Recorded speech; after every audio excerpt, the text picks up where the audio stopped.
ఇప్పుడు చెప్పు. Free bagara rice కానా ఫ్రీ బగారా. అన్న ఎంత అన్న ఎంతనే ప్లేటు? Free free.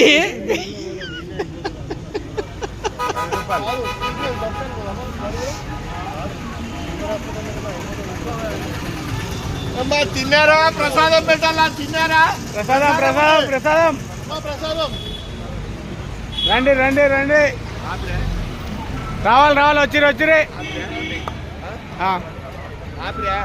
ఆపినారు. రండి రండి రండి. ప్రసాదం. అరే బగారా వస్తారులే. ప్రసాదం ప్రసాదం. బగారే బగారే బగారే వేడి వేడి బగారే. 2 ప్లేట్స్ ఇచ్చేసి వేడి వేడి రాజశేఖర్ ఇంకోటి తీసుకోపో.